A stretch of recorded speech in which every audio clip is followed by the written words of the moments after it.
நெருப்பு எறும்பு கேள்விப்பட்டுள்ளீர்களா? அவைகள் கடித்தால் கடித்த இடத்தில் நெருப்பு அள்ளி கொட்டியது போல் இருக்கும். சிறிது நேரத்தில் நம்மையே நிலைகுலைய வைத்துவிடும். மரணமடையச் செய்யும் அளவுக்கு விஷம் இல்லை என்றாலும் கூட்டமாக கடித்தால் என்ன வேண்டுமானாலும் நிகழலாம். லட்சக்கணக்கில் இனப்பெருக்கம் செய்யும் இந்த நெருப்பு எறும்புகள் கூட்டம் கூட்டமாக வாழும். இவை கடிப்பதால் ஆடுகள், கன்றுக்குட்டிகள் மரணமடைய வாய்ப்பு உள்ளது. பயப்பட வேண்டாம். இவ்வகை எறும்புகள் அமேசான் காடுகளில்தான் உள்ளன. ஒரு தடவை அவைகள் விவசாய ஏற்றுமதி மூலம் டெக்சாஸுக்கு வந்துவிட்டன. டெக்சாஸின் விவசாய நிலங்களில் புற்றுகளை எழுப்பின. தானியங்களை ஏராளமான அளவில் உண்டும் சேமித்தும் வந்தன. மனிதர்கள் அவற்றின் கடியால் துடித்தார்கள். மிருகங்களும் கடிபட்டு செயலிழந்தன. எப்படி இவைகளை அப்புறப்படுத்துவது? புற்றுகளை எரித்தார்கள். ஆற்று நீரையே திருப்பி விட்டார்கள். பலன் பூஜ்யம்தான். அவைகள் அப்படியே திரும்பி வந்தன.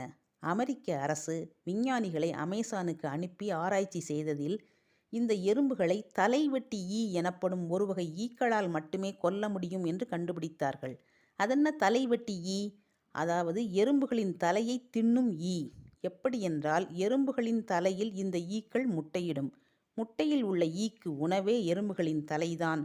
கொஞ்சம் கொஞ்சமாக எறும்பின் தலையை சாப்பிட ஆரம்பிக்கும். ஒட்டுண்ணி போல் தன் தலையில் ஒட்டி கொண்டிருக்கும் முட்டையை எறும்பால் ஒன்றும் செய்ய முடியாது. தலையை பறிகொடுத்து உயிரை விடும். அந்த சமயத்தில் புது ஈயும் வெளிவந்துவிடும். இப்பொழுது நமக்கு ஒரு சந்தேகம். எறும்பு போய் ஈக்கள் வந்துவிட்டால் என்ன செய்வது? அச்சம் வேண்டாம். எறும்புகள் இறந்ததும் ஈக்களும் அழிந்துவிடும். ஏனெனில் இவ்வகை தலைவெட்டி ஈக்கள் எறும்புகளின் தலையில் மட்டுமே முட்டையிடும். முட்டையிட எறும்புகள் இல்லை என்றால் ஈக்கள் இனமும் சேர்ந்தே அழிந்துவிடும். இந்த ஈக்களை அமேசான் காடுகளிலிருந்து ஹெலிகாப்டர்களில் கொண்டு வந்தார்கள். அதற்கு முன் மோப்ப நாய்களை விட்டு புற்றுகள் எங்கெங்கு உள்ளதோ அங்கெல்லாம் தேடி தேடி ஈக்கள் பொட்டலம் பொட்டலமாக வீசப்பட்டது. மோப்ப நாய்கள் புற்றுகளை தொந்தரவு செய்ததும் எறும்புகள் தங்கள் சக எறும்பு கூட்டங்களுக்கு தன் உடலில் சுரக்கும் கெமிக்கலை காற்றில் பரவவிட்டு எச்சரிக்கை செய்து அனுப்பின.